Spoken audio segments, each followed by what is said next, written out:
بسم الله الرحمن الرحيم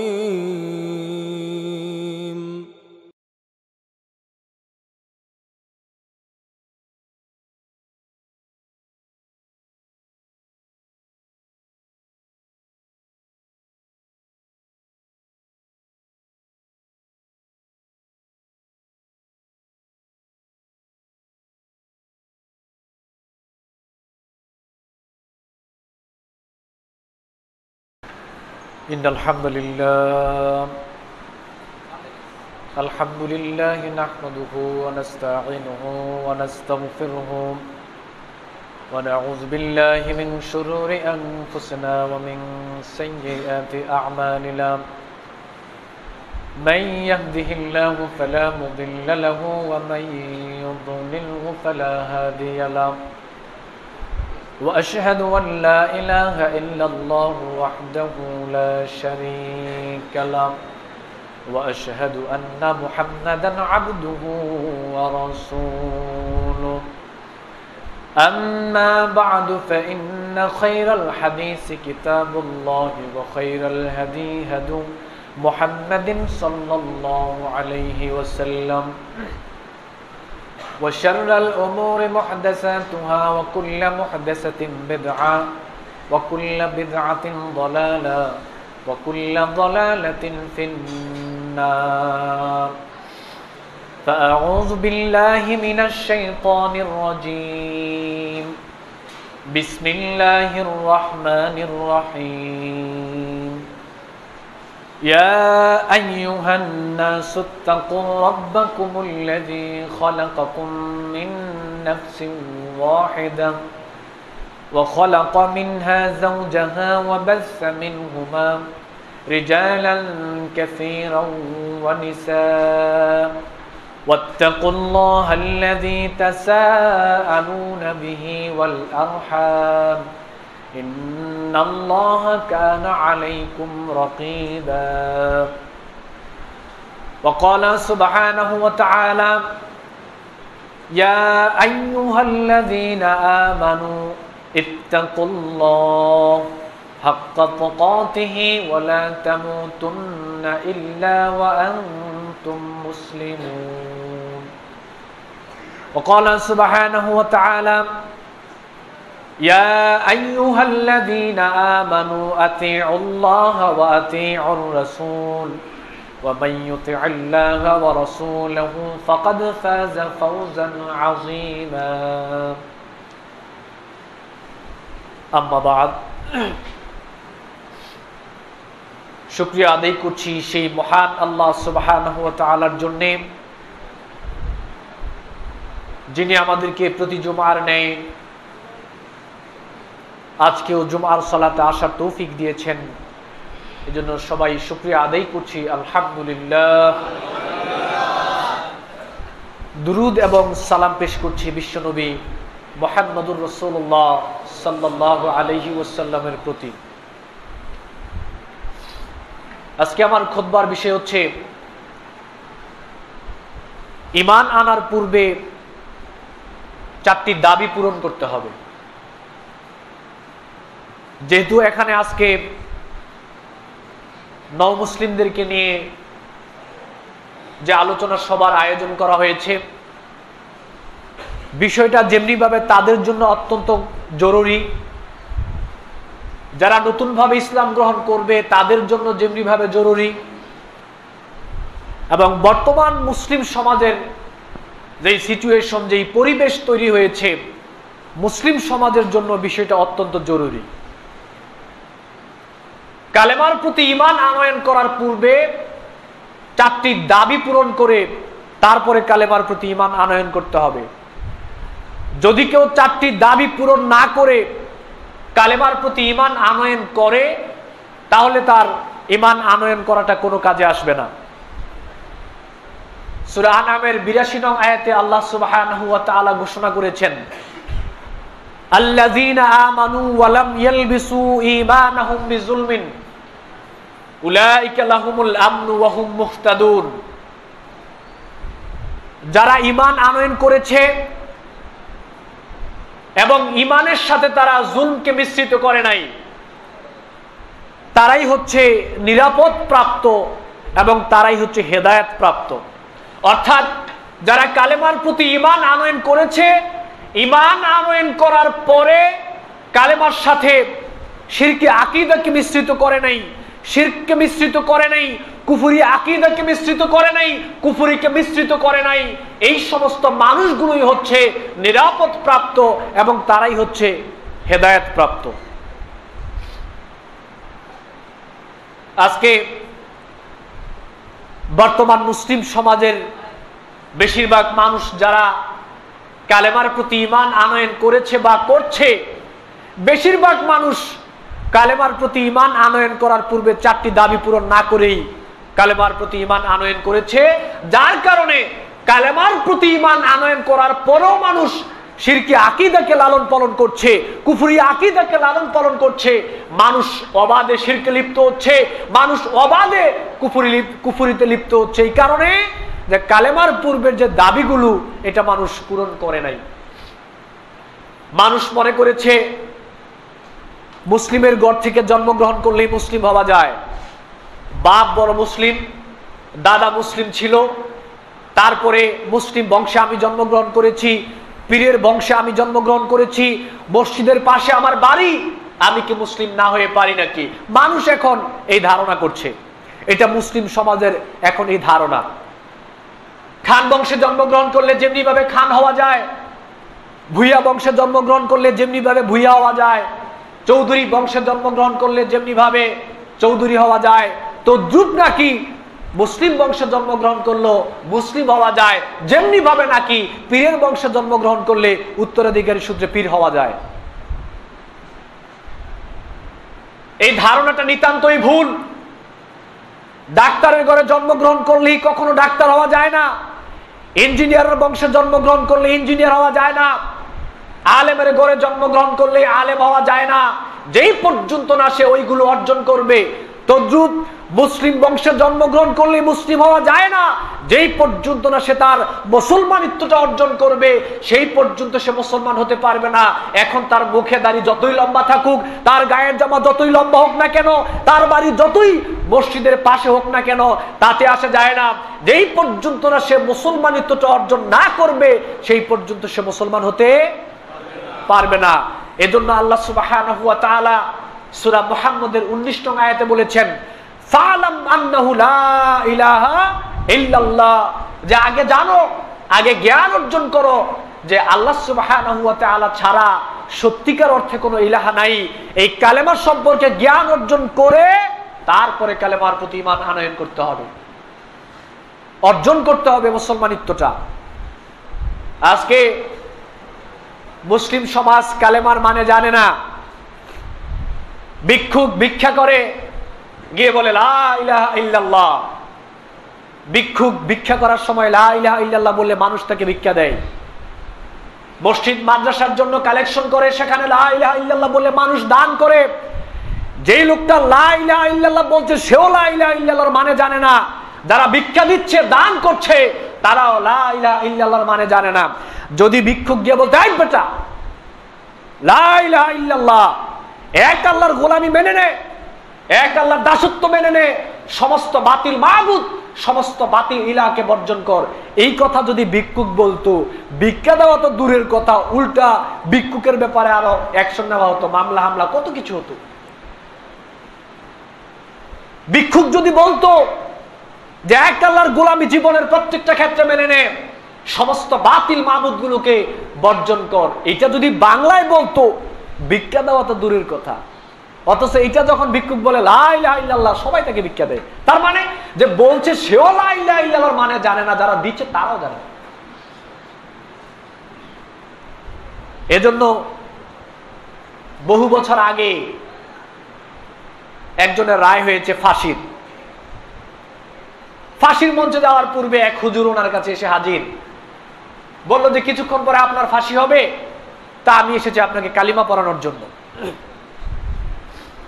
তো বললো যে আমাকে কালিমা পড়ালে তোমার লাভ কি? বললো যে আমি কালিমা পড়ালে বেতন পাই, আমাকে বেতন দেওয়া হয়, মোটা অঙ্কের টাকা দেওয়া হয়। ওই লোকটা আফসোস করে হেসে বলল, দেখো যেই কালেমার কারণে আজকে আমি ফাঁসির মঞ্চে, যেই কালেমার দাবি মানুষের সামনে উত্থাপন করার কারণে আজকে আমি ফাঁসির মঞ্চে, ওই একই কালিমা পড়ানোর কারণে তোমাকে মোটা অঙ্কের বেতন দেওয়া হয়। তুমি কি বুঝলা?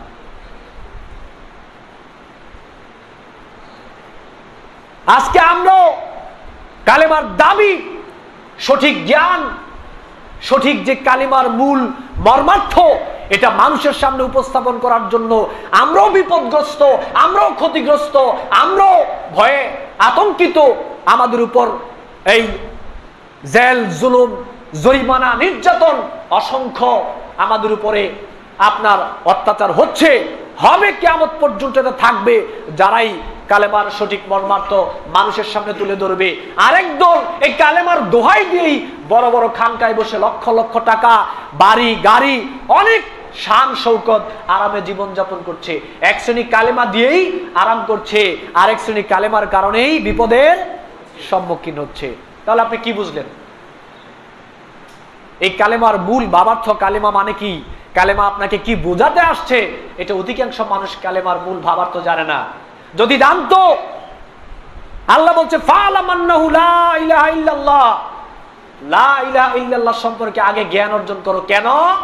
এই লা ইলাহা ইল্লাল্লাহর উপরে পুরো ইসলামটা দাঁড়ানো, পুরো ইসলামটাই এই লা ইলাহা ইল্লাল্লাহর উপরে দাঁড়ানো। এজন্য আগে বলেছে এটা সম্পর্কে জানো। এটা যদি তোমার পরিষ্কার হয়ে যায়, গোটা ইসলাম তো তোমার পরিষ্কার হয়ে যাবে। এজন্য আগে লা ইলাহা ইল্লাল্লাহর মানে কি এটা বুঝতে হবে। লা ইলাহা ইল্লাল্লাহ আপনাকে কি বলতে চায়, লা ইলাহা আগে বর্জন করো। কালেমা এসে আপনাকে বলছে আগে বর্জন করবে, এটা পরে ইল্লাল্লাহ। আগে বর্জন, পরে গ্রহণ। বর্জন এবং গ্রহণের ব্যাপারটা কেন আসলো? আপনি যদি সূরা ইউসুফের 106 নং আয়াতটা খোলেন, দেখবেন যে সেখানে আল্লাহ সুবহানাহু ওয়া তাআলা বলেছেন, ওয়ামা ইউমিনু আকসারুহুম বিল্লাহি ইল্লা ওয়া হুম মুশরিকুন। আল্লাহর প্রতি অধিকাংশ মানুষ ঈমান আনার পরেও তারা মুশরিক। আল্লাহর প্রতি অধিকাংশ মানুষ ঈমান আনার পরেও তারা মুশরিক। এটা তো আপনারা বুঝেন না। হায় হায়, আল্লাহর প্রতি ঈমান আনার পরে মানুষ মুশরিক হয় কিভাবে? চলুন দেখা যাক মুশরিক হয় কিভাবে। খোলেন আপনি সূরা যুখরুফের 9 নং আয়াত, দেখবেন আল্লাহ সুবহানাহু ওয়া তাআলা সেখানে বলছেন, ওয়ালাইন সাআলতুম মান খালাকাস সামাওয়াতি ওয়াল আরদা লা ইয়াকুলুন্না খালাকাহুন্নাল আজিজুল আলিম। আবু জাহেল, উতবা, শায়বা, বড় বড় কাফের যারা ছিল, কাফেরদেরকে আল্লাহ রাব্বুল আলামিন জিজ্ঞেস করেছেন আসমান এবং জমিন কে সৃষ্টি করেছে? কাফেররা বলেছে আল্লাহ। সূরা যুখরুফের 87 নং আয়াত খোলেন, আল্লাহ সুবহানাহু ওয়া তাআলা সেখানে বলছেন, ওয়ালাইন সাআলতুম মান খালাকাহুম, তোমাদেরকে সৃষ্টি করেছে কারা? তারা বলতো লা ইয়াকুলুন্নাল্লাহু, আমাদেরকে সৃষ্টি করেছেন আল্লাহ। কে বলছেন? আবু জাহেল। কে বলছেন? আবু জাহেল বলছেন। কাফেররা এই প্রশ্নের জবাবে উত্তর দিচ্ছেন যে আমাদেরকে সৃষ্টি করেছেন আল্লাহ। এবার খোলেন সূরা আনকাবুতের 61 নং আয়াত, ওয়ালাইন সাআলতাহুম মান খালাকাস সামাওয়াতি ওয়াল আরদা ওয়া সাখখারাশ শামসা ওয়াল কামার। আল্লাহ রাব্বুল আলামিন জিজ্ঞেস করছেন যে আসমান এবং জমিন কে সৃষ্টি করেছে, চন্দ্র এবং সূর্য কে সৃষ্টি করেছে? তারা বলতো লা ইয়াকুলুন্নাল্লাহ, এই সমস্ত কিছু সৃষ্টি করেছেন আল্লাহ।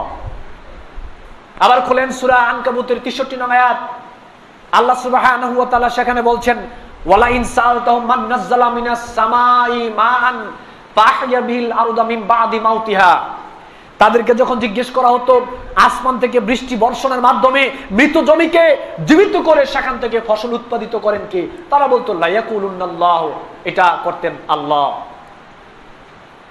খোলেন আপনি সূরা ইউনূসের 31 নং আয়াত, সেখানে আল্লাহ সুবহানাহু ওয়া তাআলা বলছেন, কুল মাইয়ারযুকুকুম মিনাস সামাই ওয়াল আরদ আম্মাই ইয়ামলিকুস সামআ ওয়াল আবসার ওয়া মাই ইখরুজুল হাইয়্যা মিনাল মাইয়িতি ওয়া ইখরুজুল মাইয়িতা মিনাল হাইয়্য ওয়া মাই ইউদাব্বিরুল আমরা ফাসায়াকুলুনাল্লাহ।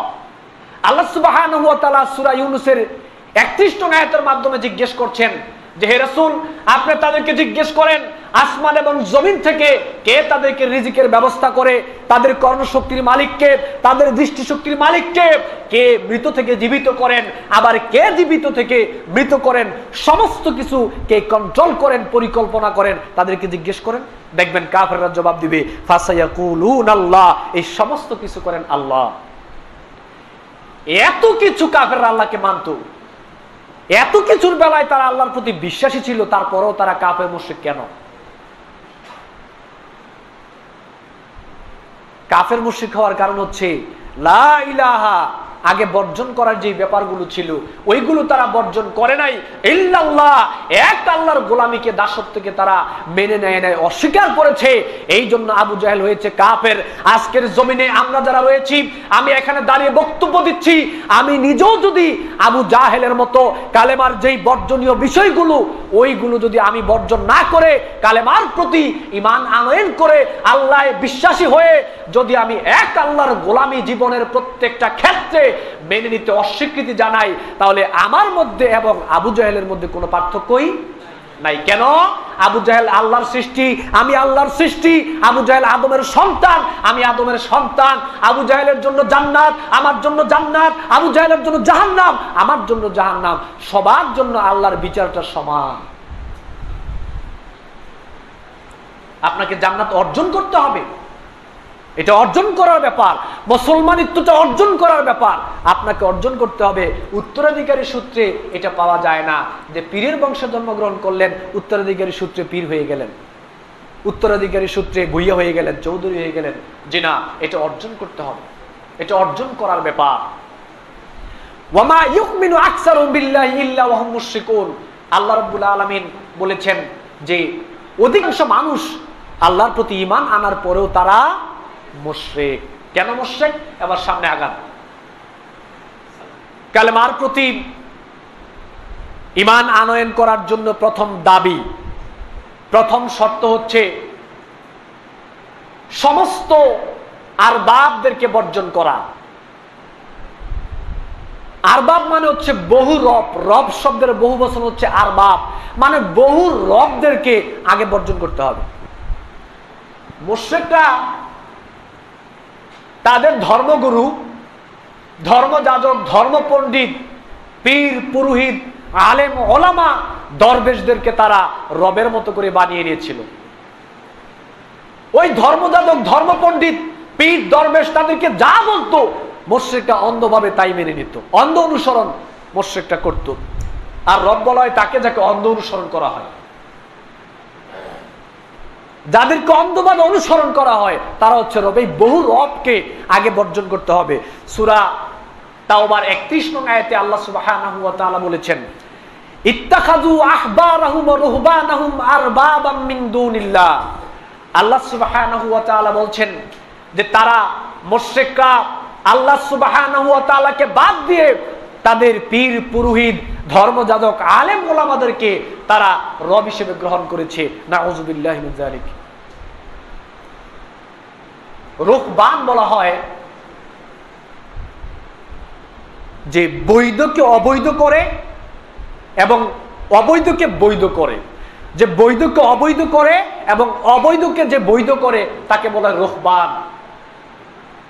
ঠিক এ জায়গায় আপনাকে একটা জিনিস খেয়াল করতে হবে, একটা বিষয় থেকে আমি আরেকটা বিষয় কতটুকু মারাত্মক এটা বোঝানোর জন্য, রুহবান যে কত মারাত্মক এটা বোঝানোর জন্য আমি একটা উদাহরণ টানছি।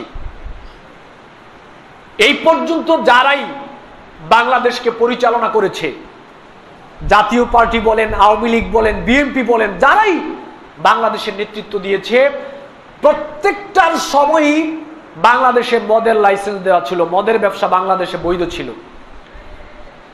এখন ওনারা যখন মদের লাইসেন্স বাংলাদেশে দিয়েছেন যে বাংলাদেশে মদের ব্যবসাটা বৈধ করে দিলাম, কোনো সমস্যা নেই, ব্যবসা করো, ঠিক এই পয়েন্টে আপনি যদি একটা কথা খেয়াল করেন, তারা কিন্তু এইটা বলে নাই যে মদটা আমরা ইসলামে হালাল করে দিলাম।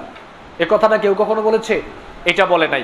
মদের ব্যবসার লাইসেন্স দিয়েছে যে মদের ব্যবসা করো, কোনো সমস্যা নাই, কিন্তু এ কথাটা তারা বলে নাই যে মদটাকে আজ থেকে ইসলামে হালাল করে দিলাম। এটা আমি এই কারণে বললাম, যদিও এটা হারাম, যদিও এই কাজটা হারাম, তারা চিরদিন এর বাঘ শেয়ার গুনাহে জারিয়া তারা পাবে, যদি সেখান থেকে ফিরে না এসে তওবা না করে এই গুনার ভাগীদার তাদের হতে হবে। কিন্তু আমরা যারা এই কথাটা বলছি যে পরকালে জান্নাত পেতে হলে কোনো ভায়া বা কোনো মাধ্যম বা কোনো উকিল, কারো কোনো আশেক মাসুক হতে হবে, এই যে আমরা যারা এটা দিয়ে ইসলাম চালাচ্ছি, ইসলামের নাম দিয়ে চালাচ্ছি, টোটাল একটা ইসলামের বাহিরের জিনিসকে, অবৈধ একটা জিনিসকে আমরা ইসলামের নামে বৈধ করে দিয়েছি। তাহলে ওইটা থেকে এটা মারাত্মক নয়? আওয়ামী লীগ বলেন, বিএনপি বলেন, জাতীয় পার্টি বলেন, ওনারা এটা বলেন না যে মদ ইসলামে হালাল, বাংলাদেশে লাইসেন্স দিয়েছে, ঠিক, যদিও এটা হারাম, কিন্তু আমরা বলছি কি পরকালে জান্নাত পেতে হলে আশেক হতে হবে, মাসুক হতে হবে, উকিল ধরতে হবে, সাফায়েতের কান্ডারির কাছে যেতে হবে, যিনি বড় বড় জাহাজ নিয়ে এসে আমাদেরকে আল্লাহর কাছ থেকে সুপারিশ করে জান্নাতে নিয়ে যাবে। এই যে বিশ্বাস, এই যে কনসেপ্টটা আমরা ইসলামের ভিতরে ঢুকিয়ে দিয়েছি, অথচ এটা ইসলাম নয়, এই বিশ্বাসটা যদি কেউ করে তার ঈমানই তো থাকবে না। কিন্তু তারপরও এই অবৈধ জিনিসটাকে বৈধ করে দিয়েছি। রুহবান বলা হয় কাকে? যে অবৈধকে বৈধ করে এবং বৈধকে অবৈধ করে, সে হচ্ছে রুহবান। ইত্তাখাযু আহবারাহুম ওয়া রুহবানাহুম আরবাবাম মিন দুনিল্লাহ। আল্লাহ সুবহানাহু ওয়া তাআলা বলছেন যে তারা আল্লাহকে বাদ দিয়ে তাদের পীর দরবেশ, এই ওলি আউলিয়া, তাদেরকে তারা রব হিসেবে গ্রহণ করে নিয়েছে। আল্লাহ সুবহানাহু ওয়া তাআলাকে বাদ দিয়ে, তারা আল্লাহকে বাদ দিয়ে তাদেরকে অন্ধভাবে অনুসরণ করা শুরু করেছে। অন্ধভাবে অনুসরণ, যা বলে তাই। আশ্চর্য হলাম, 2-3 দিন আগে নেটে একটা বক্তব্য শুনলাম যে একজন পীর, উনি মাহফিল স্টেজে হাজার হাজার মানুষের সামনে বলতেছেন যে অমুক পীর, অমুক পীর, অমুক নাম, 4-5টা নাম বলে বলতেছেন যে ওনারা পরকালে বড় বড় জাহাজ নিয়ে আসবে, এসে আল্লাহর কাছে বলবে যে আল্লাহ, এদেরকে আমরা দুনিয়াতে যা বলেছি তাই তারা মেনেছিল। নাউযু বিল্লাহি মিন যালিক। এটা হয় কি করে? ওয়ামা ইউমিনু আকসারুম বিল্লাহি ইল্লা হুম মুশরিকুন। অধিকাংশ মানুষ আল্লাহর প্রতি ঈমান আনার পরেও মুশরিক। কি বুঝলেন? মুখে দাড়ি থাকলে আপনি মুশরিক হবেন না, ব্যাপারটা এরকম নয়। গায়ে পাঞ্জাবি থাকলে আপনি মুশরিক হবেন না, ব্যাপারটা এরকমও নয়। জুমার সালাতের মুসল্লি আপনি মুশরিক হবেন না, ব্যাপারটা এরকমও নয়। মানুষ বিশ্বাসের কারণে মুশরিক হয়, মানুষ বিশ্বাসের কারণে ঈমানওয়ালা হয়।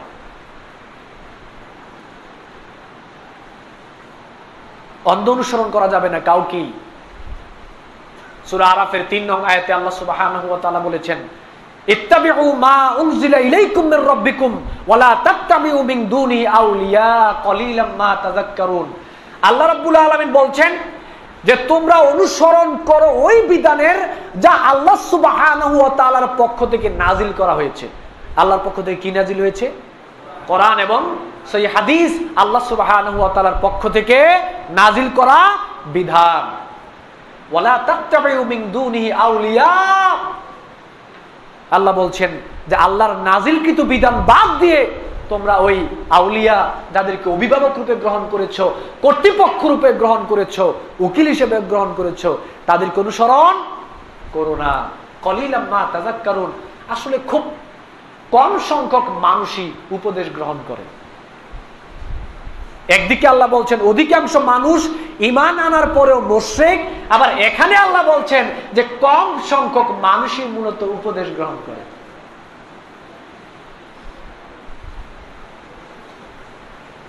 অন্ধ অনুসরণ কাউকেই করা যাবে না। আমি একটা কথা সবসময় বলে থাকি যে ব্যক্তি দিয়ে ইসলামকে মূল্যায়ন করা যাবে না, ইসলাম দিয়ে ব্যক্তিকে মূল্যায়ন করতে হবে।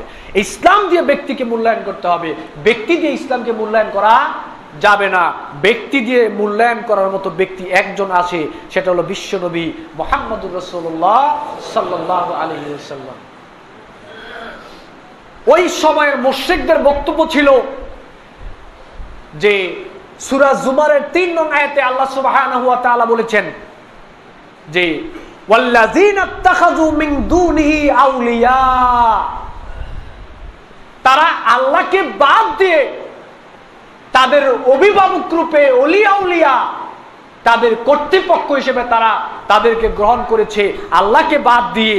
আর তাদের বক্তব্য হচ্ছে মা নাবুদুহুম ইল্লা লিউকাররিবুনা ইলাল্লাহি যুলফা। ওই সময়ের মুশরিকরা বলতো যে আমাদের ধর্মযাজক, পীর, পুরোহিত, দরবেশ, আলেম, ওলামা যাদেরকে তারা অন্ধভাবে অনুসরণ করত, তাদের বেলায় তাদের বিশ্বাসটা এরকম ছিল, তারা বলতো আরে আমরা তো তাদের ইবাদত করি না, যেটা এখন আমাদের সমাজে বলা হয়, আরে আমরা তো অমুক পীর সাহেবের ইবাদত করি না, আমরা মূলত ওনার অনুসরণ করি এই কারণে যে উনি আমাদেরকে আল্লাহর নিকটবর্তী করে দিবেন। সেই পূর্ববর্তী মুশরিকদের বিশ্বাস ছিল, আকীদা ছিল এইটা যে তাদের ধর্মগুরুরা তাদেরকে আল্লাহর নিকটবর্তী করে দিবে। এখনো বাংলার জমিনে আমরা অধিকাংশ নামদারি মুসলিম রয়েছি যাদের বিশ্বাস হচ্ছে এইটা যে অমুক পীর আমাদেরকে আল্লাহর নিকটবর্তী করে দিবে। তো আপনার পীর সাহেবকে নিকটবর্তী কে করবে? অন্ধ অনুসরণ, অন্ধ অনুসরণ করা যাবে না, দলিল দিয়ে অনুসরণ করতে হবে। সূরা নাহলের 43 এবং 44 নং আয়াতে আল্লাহ সুবহানাহু ওয়া তাআলা বলেছেন ফাসআলু আহলা যিকরি ইন কুনতুম লা তা'লামুনা বিল বায়িনাতি ওয়াজ জুবুর।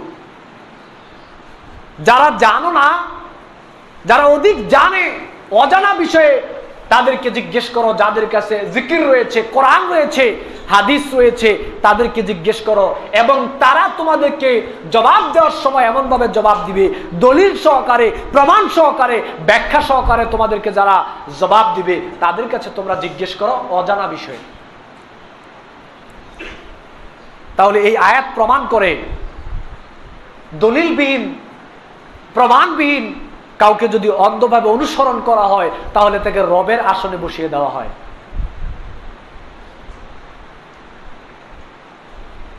সূরা আল ইমরানের মধ্যে আল্লাহ সুবহানাহু ওয়া তাআলা 64 নং আয়াতে বলেছেন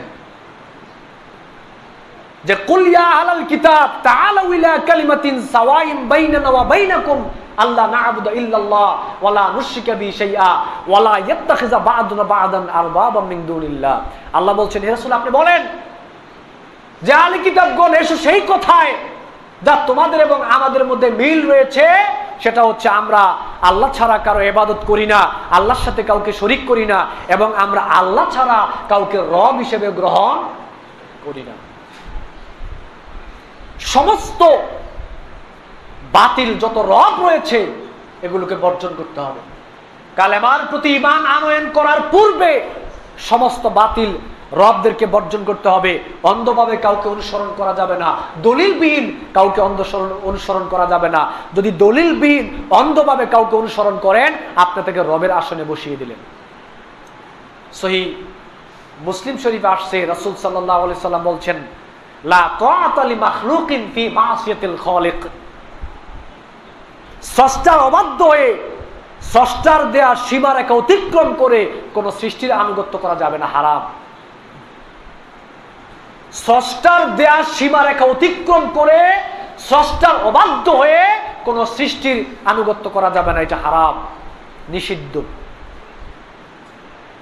সুতরাং কালেমার প্রতি ঈমান আনয়ন করার জন্য প্রথম শর্ত হচ্ছে, কালেমার প্রথম দাবি হচ্ছে যত মিথ্যা রব রয়েছে সমস্ত রবকে বর্জন করে এক রবকে গ্রহণ করে নিতে হবে। এটা হচ্ছে 1 নাম্বার দাবি। কালেমার প্রতি ঈমান আনয়ন করার জন্য 2 নম্বর দাবি হচ্ছে সমস্ত আংদাদদেরকে বর্জন করতে হবে। আংদাদ বলা হয় আল্লাহর সাথে সকল যাদেরকে সমকক্ষ দাঁড় করানো হয়, অংশীদার সাব্যস্ত করা হয়, এই সমস্ত আংদাদদেরকে আগে বর্জন করতে হবে যাদেরকে আল্লাহর সমকক্ষ দাঁড় করানো হয়। আল্লাহর যেই কাজ, আপনি যদি ওই কাজে কাউকে শেয়ার করেন, ওই কাজে কাউকে অংশীদার করেন, এরকম লোককে বর্জন করতে হবে। আল্লাহর যেই কাজ, এই কাজে কাউকে অংশীদার করা যাবে না, সমকক্ষ দাঁড় করানো যাবে না। আল্লাহ নিজে যেই গুণে গুণান্বিত, অন্য কোন সৃষ্টিকে ওই গুণে গুণান্বিত করা যাবে না। সমস্ত কিছুকে আল্লাহর গুণে গুণান্বিত করা থেকে দূরে থাকতে হবে। আল্লাহর গুণে অন্য কোন সৃষ্টিকে গুণান্বিত করা যাবে না।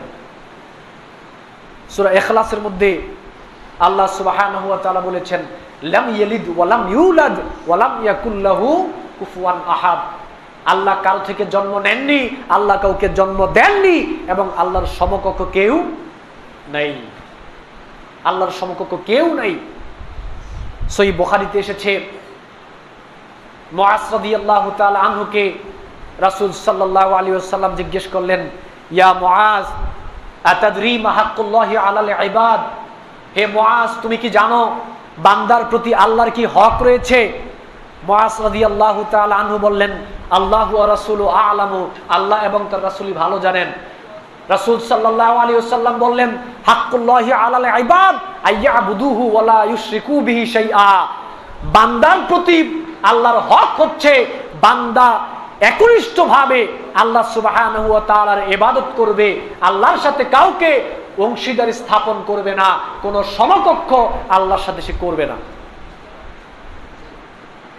সূরা কাহফের 110 নং আয়াতে আল্লাহ সুবহানাহু ওয়া তাআলা বলেছেন, ফামান কানা ইয়ারজু লিকা রাব্বিহি ফালইআমাল আমালান সালিহা ওয়া লা ইউশরিক বিইবাদাতি রাব্বিহি আহাদা। আল্লাহ সুবহানাহু ওয়া তাআলা বলেছেন, যারা আল্লাহ সুবহানাহু ওয়া তাআলার সাক্ষাৎ চায়, আল্লাহর সাক্ষাৎ কামনা করে, সেজন্য আমলে সালেহ করে, ভালো কাজ করে, এবং সেজন্য আল্লাহর সাথে অংশীদারি স্থাপন করা থেকে, সমকক্ষ দাঁড় করানো স্থাপন করা থেকে সেজন্য বিরত থাকে। আল্লাহর সাথে কাউকে অংশীদার করা যাবে না, সমকক্ষ দাঁড় করানো যাবে না। এই আয়াতের মধ্যে ফালইআমাল আমালান সালিহা, আল্লাহ বলছেন সে যেন আমলে সালেহ করে। আমলে সালেহ কাকে বলে? আমলে সালেহ তাকেই বলে যেটা কোরআন এবং সহিহ হাদিসে রয়েছে, ওইটাই আমলে সালেহ। এবং ওই আমলটা যদি রাসূল সাল্লাল্লাহু আলাইহি ওয়াসাল্লামের পদ্ধতিতে করা হয় এবং আল্লাহর সন্তুষ্টির জন্য, আল্লাহকে খুশি করার জন্য করা হয়, ওইটাই হচ্ছে আমলে সালেহ। যেটা কোরআন এবং সহিহ হাদিসে নাই, ওইটা আমলে সালেহ না। অথবা কোরআন এবং সহিহ হাদিসে আছে, রাসূলের পদ্ধতিতে করা হয় নাই, ওইটাও আমলে সালেহ না। অথবা কোরআন এবং হাদিসে রয়েছে, রাসূলের পদ্ধতিতেও করা হয়েছে, কিন্তু আল্লাহকে খুশি করার জন্য করা হয় নাই, এইটাও আমলে সালেহ নয়। যারা আল্লাহর সাক্ষাৎ চায় তারা একনিষ্ঠভাবে আমলে সালেহ করবে, আল্লাহর সাথে কোনো অংশীদার সমকক্ষ স্থাপন করবে না। সূরা আনআমের 162 নং আয়াতে আল্লাহ সুবহানাহু ওয়া তাআলা বলেছেন, ইন্না সলাতি ওয়া নুসুকি ওয়া মাহইয়ায়া ওয়া মামাতি লিল্লাহি রাব্বিল আলামিন, আমার সালাত, আমার কুরবানি, আমার জীবন, আমার সমস্ত কিছু শুধুমাত্র আল্লাহ সুবহানাহু ওয়া তাআলার জন্য, এখানে অন্য কারো অংশীদার নাই। সব কিছু নিবেদিত হবে শুধুমাত্র আল্লাহ সুবহানাহু ওয়া তাআলার জন্য। সূরা বাকারার 22 নং আয়াতে আল্লাহ সুবহানাহু ওয়া তাআলা বলেছেন, ফালা তাজআলু লিল্লাহি আনদাদাও ওয়া আনতুম তা'লামুন, জেনে শুনে বুঝে সজ্ঞানে তোমরা আল্লাহর সাথে কাউকে সমকক্ষ দাঁড় করাবে না, আল্লাহর সাথে কাউকে অংশীদার করবে না। সহিহ বুখারী এবং মুসলিম শরীফে এসেছে, রাসূল সাল্লাল্লাহু আলাইহি সাল্লাম জিজ্ঞেস করলেন, আইয়ু যানবি আ'যামু, আল্লাহর নিকট সবচেয়ে বড় গুনাহ কোনটা? রাসূল সাল্লাল্লাহু আলাইহি সাল্লাম বললেন যে আনতাজআলা লিল্লাহি নিদ্দান ওয়া হুয়া খালাকাকা। আল্লাহ নবীকে জিজ্ঞেস করলেন সবচেয়ে বড় গুনাহ আল্লাহর নিকট কোনটা? আল্লাহ নবী বললেন যে তুমি কাউকে আল্লাহর সমকক্ষ দাঁড় করালে, আল্লাহর সাথে অংশীদার করালে, এটা হলো আল্লাহর নিকট সবচেয়ে বড় অপরাধ। অথচ আল্লাহ রাব্বুল আলামিন তোমাকে সৃষ্টি করেছেন, যে আল্লাহ তোমাকে সৃষ্টি করেছেন, ওই আল্লাহর অংশীদার সমকক্ষ তুমি কিভাবে দাঁড় করাও? সূরা বাকারার 165 নং আয়াতে আল্লাহ সুবহানাহু ওয়া তাআলা বলেছেন, ওয়া মিনান নাসি মান ইয়াত্তাখিযু মিন দুনিল্লাহি আনদাদান ইউহিব্বুনাহুম কাহুব্বিল্লাহ ওয়াল্লাযিনা আমানু আশাদ্দু হুব্বান লিল্লাহ। আল্লাহ রাব্বুল আলামিন বলেন যে মানুষের মধ্যে এমন কিছু মানুষ রয়েছে, তারা আল্লাহ সুবহানাহু ওয়া তাআলাকে বাদ দিয়ে আল্লাহর সমকক্ষ, আল্লাহর সাথে অন্য অংশীদার স্থাপন করে সমকক্ষ দাঁড় করায়, আর তারা তাদেরকে এমন ভাবে ভালোবাসে যেমন ভাবে আল্লাহকে ভালোবাসে। অথচ যারা ঈমানদার তারা সবচেয়ে বেশি ভালোবাসবে আল্লাহ সুবহানাহু ওয়া তাআলাকে। যারা কালেমাওয়ালা, যারা ঈমানদার, তারা সবচেয়ে বেশি ভালোবাসবে আল্লাহ সুবহানাহু ওয়া তাআলাকে। কিন্তু যারা আল্লাহর সাথে অংশীদারি স্থাপন করে তারা ওই সকল অংশীদার যাদেরকে স্থাপন করা হয় তাদেরকে আল্লাহর মতো করেই ভালোবাসেন। এটা অত্যন্ত স্পষ্টভাবে আল্লাহ রাব্বুল আলামিন বলেছেন, এটা ঈমানদারের বৈশিষ্ট্য হতে পারে না।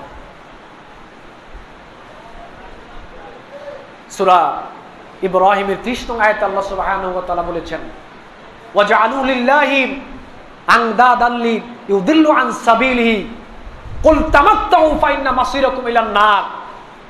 আল্লাহ সুবহানাহু ওয়া তাআলা বলেন যে তারা আল্লাহর সাথে এজন্য অন্যকে শরীকি স্থাপন করে সমকক্ষ দাঁড় করায় যাতে তারা সাধারণ মানুষকে আল্লাহর রাস্তা থেকে বিমুখ করতে পারে। আল্লাহ বলছেন যে তারা আল্লাহর সাথে অন্যকে অংশীদারি স্থাপন করে এই জন্যে যাতে তারা সাধারণ মানুষকে আল্লাহর রাস্তা থেকে গোমরাহ করে বিমুখ করে ফেলতে পারে। আল্লাহ বলেন, কুল তামাত্তাউ, হে রাসূল আপনি বলে দেন যে তোমরা দুনিয়াতে কিছু উপভোগ করো, ফাইন্না মাসিরাকুম ইলান নার, তোমাদের প্রত্যাবর্তন স্থল হচ্ছে জাহান্নাম। তোমাদের প্রত্যাবর্তন স্থল হচ্ছে জাহান্নাম। ওয়াইজা মাসাল ইনসানা দুররুন দা রাব্বাহু মুনিবান ইলাইহি সুম্মা ইযা খাওয়ালাহু নি'মাতাম মিনহু নাসিয়া মা কানা ইয়াদউ ইলাইহি মিন ক্বাবলু ওয়াজআলা লিল্লাহি আনদাদান লিউদিল্লা আন সাবিলি কুল তামাত্তা বিকুফরিকা কলিলাম ইন্নাকা মিন আসহাবিন নার। আল্লাহ সুবহানাহু ওয়া তাআলা বলেছেন যে তাদেরকে যখন কোনো বিপদ এসে স্পর্শ করে তখন তারা একনিষ্ঠভাবে আল্লাহ সুবহানাহু ওয়া তাআলাকে ডাকা শুরু করে, আর যখনই আল্লাহর নিয়ামত তাদেরকে বিপদ থেকে উদ্ধার করে দেয় আবার তারা পূর্ণ পিছনের ভাবে আল্লাহর সাথে সমকক্ষ দাঁড় করায়। হে রাসূল আপনি বলে দেন তারা যে কুফরি করেছে, কুল তামাত্তা বিকুফরিকা কলিলাম, তারা যে কুফরি করেছে এই কুফরির জন্য তারা দুনিয়াতে ক্ষণিকের জন্য তারা কিছু উপভোগ করবে, ইন্নাকা মিন আসহাবিন নার, তারা হচ্ছে জাহান্নামের অধিবাসী। যারা আল্লাহর সাথে সমকক্ষ দাঁড় করায়, আল্লাহর সাথে অংশীদার স্থাপন করে তারা হচ্ছে জাহান্নামের অধিবাসী, তাদের প্রত্যাবর্তন স্থল হচ্ছে জাহান্নাম। সুতরাং আল্লাহর প্রতি কালেমার প্রতি ঈমান আনয়ন করার পূর্বে 2 নম্বর শর্ত হচ্ছে আল্লাহর সাথে সমস্ত যাদেরকে সমকক্ষ দাঁড় করানো হয়, অংশীদারি স্থাপন করা হয়, আগে তাদেরকে বর্জন করতে হবে, পরে কালেমার প্রতি ঈমান। 3 নম্বর, কালেমার প্রতি ঈমান আনয়ন করার পূর্বে 3 নম্বর শর্ত হচ্ছে, 3 নম্বর দাবি হচ্ছে সমস্ত মিথ্যা মাবুদ, মিথ্যা ইলাহকে আগে বর্জন করতে হবে। মুশরিকরা 33 কোটি দেবতার ইবাদত করত। খ্রিস্টানরা যিশু, ঈসা, মারিয়াম তাদের ইবাদত করত।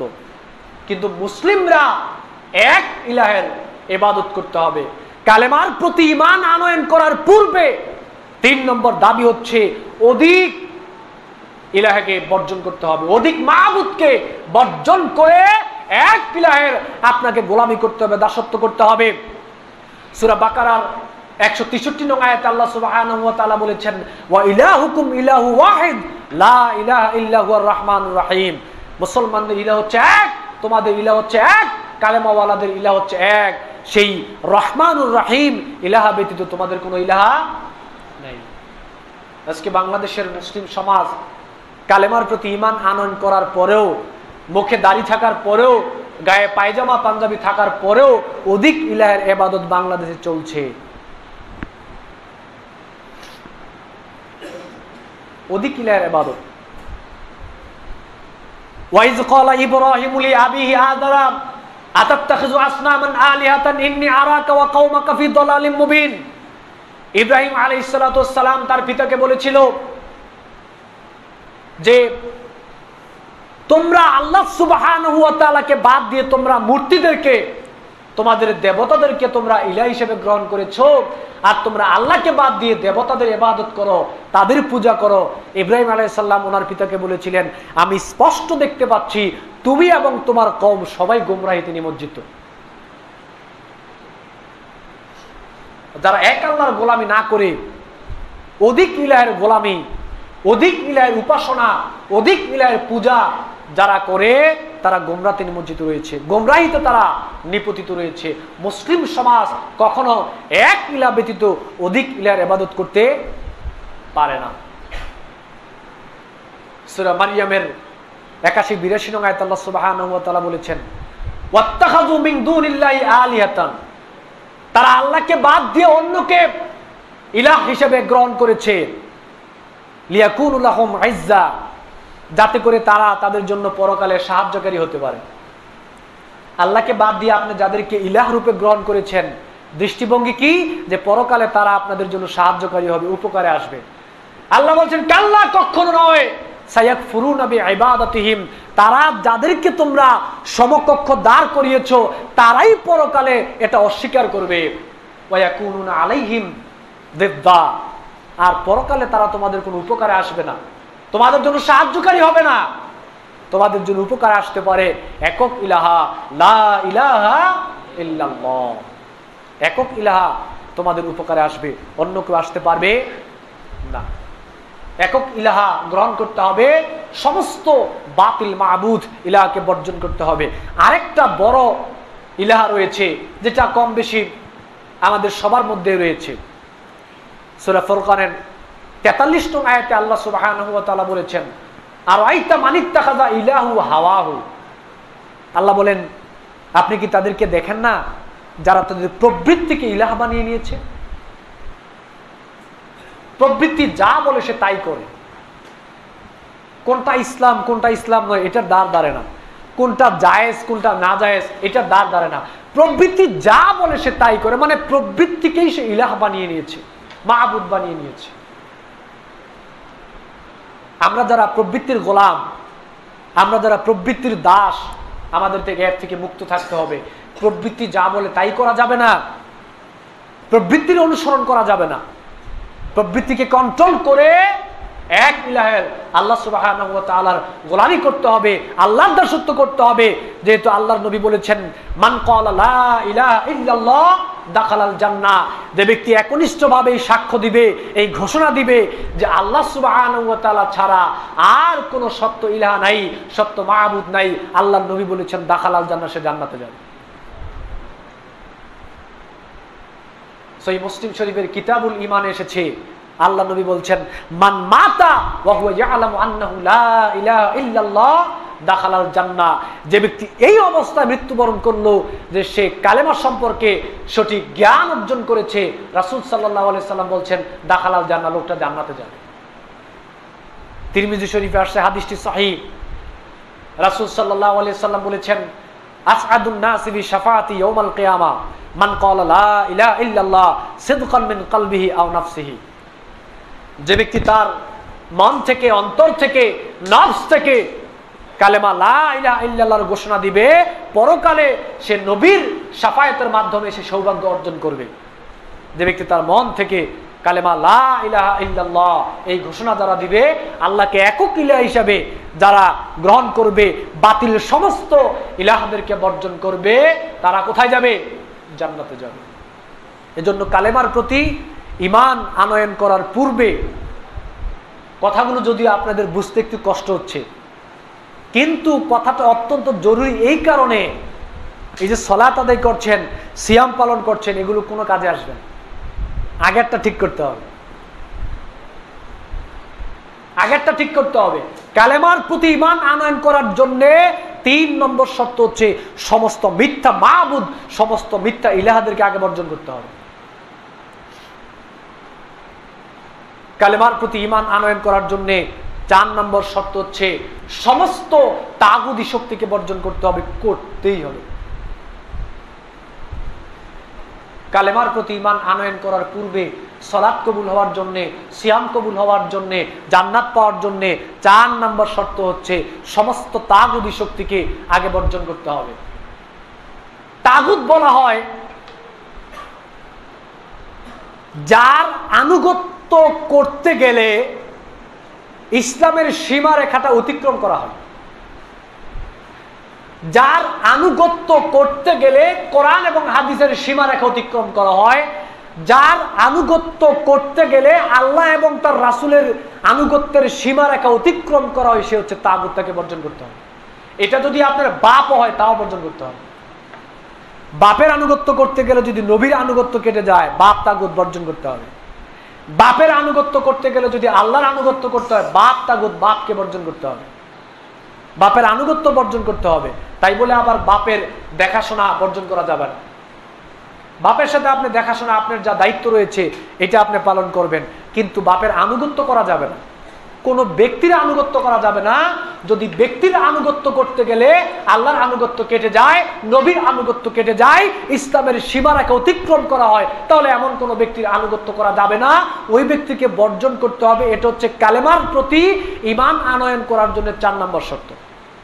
এবার দলিল, সূরা নাহলের 36 নং আয়াতে আল্লাহ সুবহানাহু ওয়া তাআলা বলেছেন, ওয়ালাকাদ বাসনা ফি কুল্লি উম্মাতির রাসূলা আন ইবুদুল্লাহ ওয়াজতানিবুত তাগুত। ইতিপূর্বে প্রত্যেকটা জাতির কাছে রাসূল প্রেরণ করা হয়েছে, তারা তাদের নিজস্ব কওমকে দাওয়াত দিয়েছিল আন ইবুদুল্লাহ, এক আল্লাহর গোলামি করো, এক আল্লাহকে রব হিসেবে মেনে নাও, এক আল্লাহকে ইলাহ হিসেবে মেনে নাও, আর সমস্ত তাগুতি শক্তিকে বর্জন করো। নবী রাসূলের দাওয়াত ছিল এইটা। সূরা বাকারার 256 নং আয়াতে আল্লাহ সুবহানাহু ওয়া তাআলা বলেছেন, ফামাইয়াকফুর বিত-তাগুত ওয়া ইউমিন বিল্লাহ, সমস্ত তাগুতি শক্তিকে আগে বর্জন করো, অস্বীকার করো, তাদের সাথে আনুগত্যের সম্পর্ক ছিন্ন করো, ওয়া ইউমিন বিল্লাহ, তারপরে তোমরা আল্লাহ সুবহানাহু ওয়া তাআলার প্রতি ঈমান আনয়ন করো। এখন সংক্ষিপ্ত আকারে বড় বড় কয়েকটা তাগুদের পরিচয় আপনাদের সামনে তুলে ধরতে হচ্ছে, তা নয় বর্জন করবেন কিভাবে। প্রথম প্রকারের তাগুত হচ্ছে শয়তান। শয়তান হচ্ছে একটা বড় তাগুত।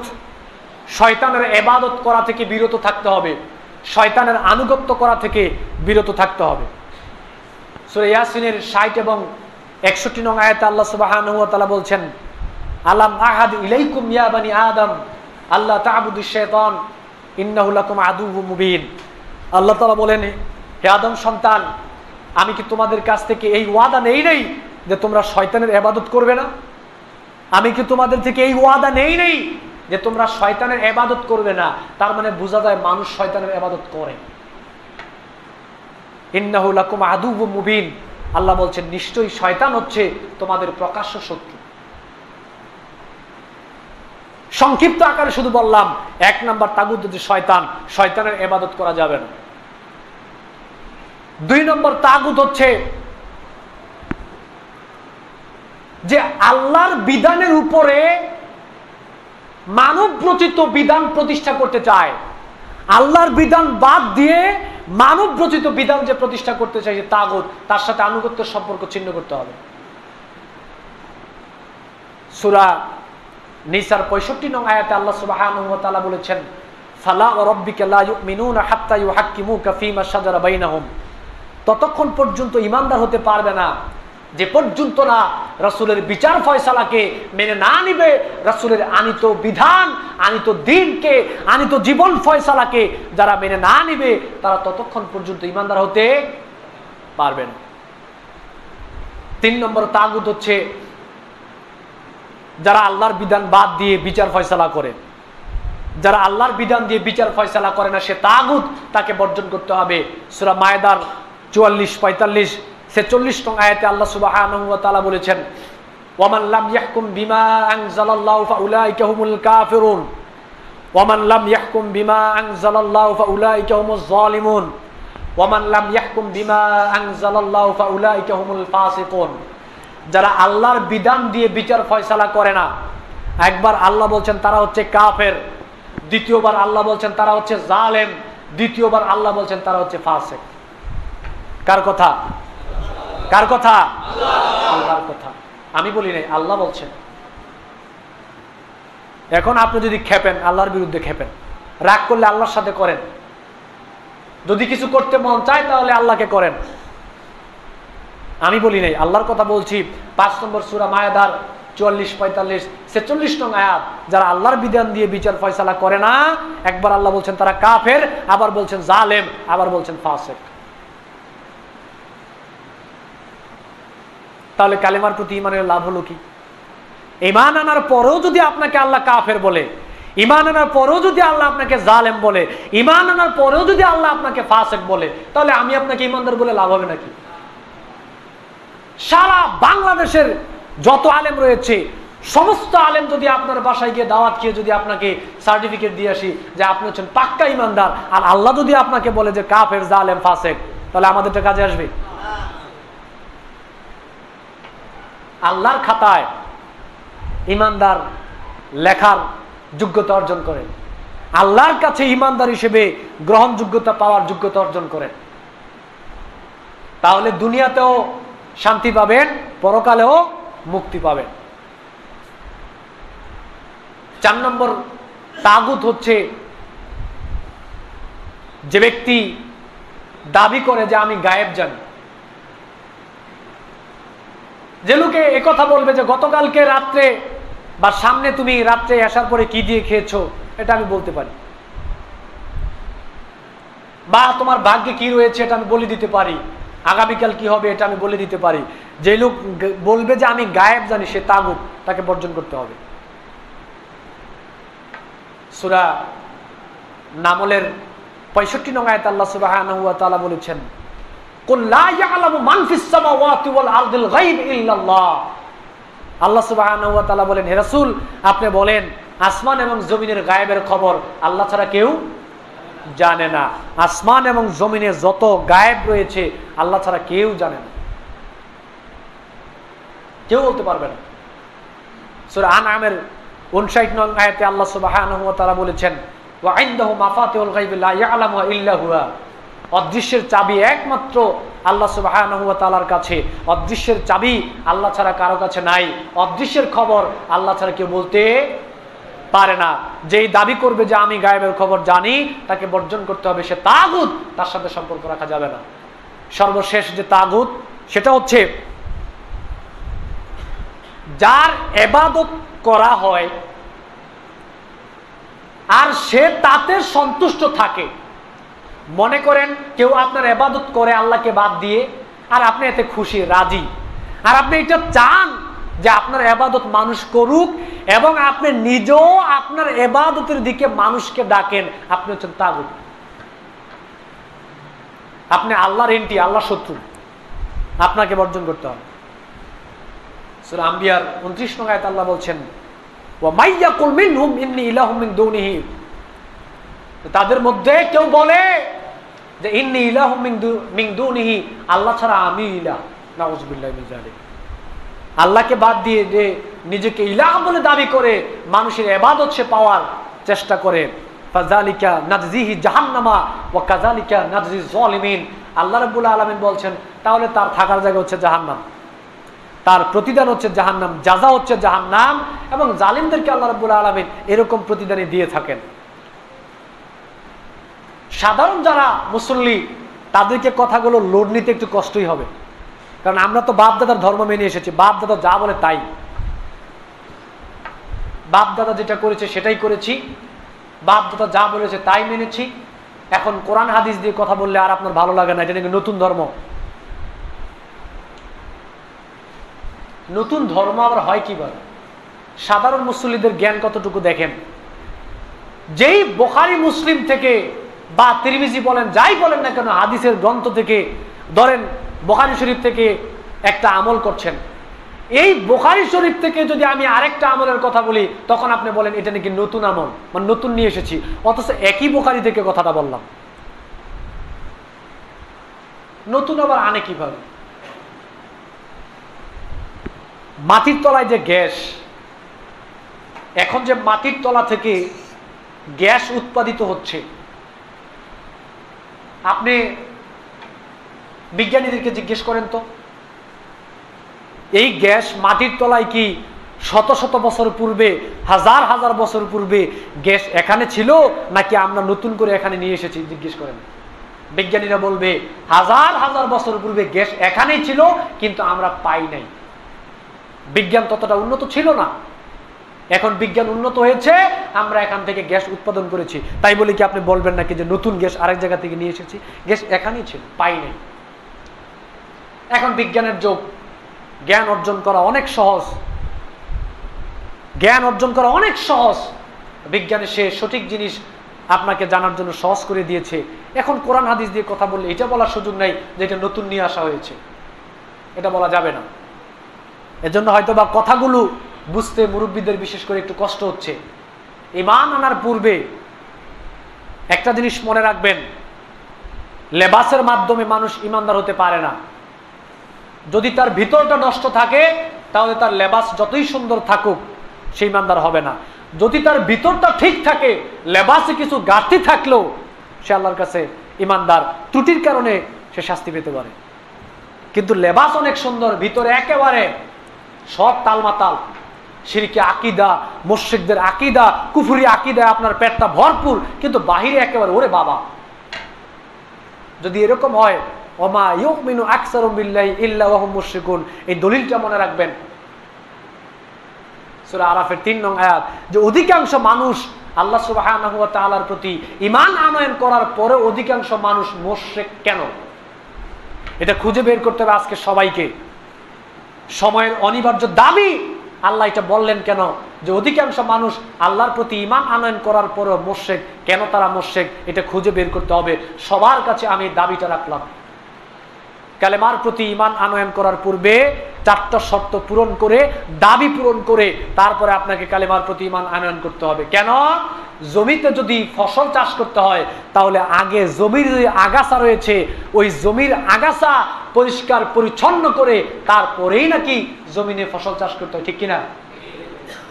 যদি আগাছা সহ জমিনে ফসল চাষ করেন তাহলে আগাছা এবং জমি কি হবে? মিশ্রিত হয়ে যাবে।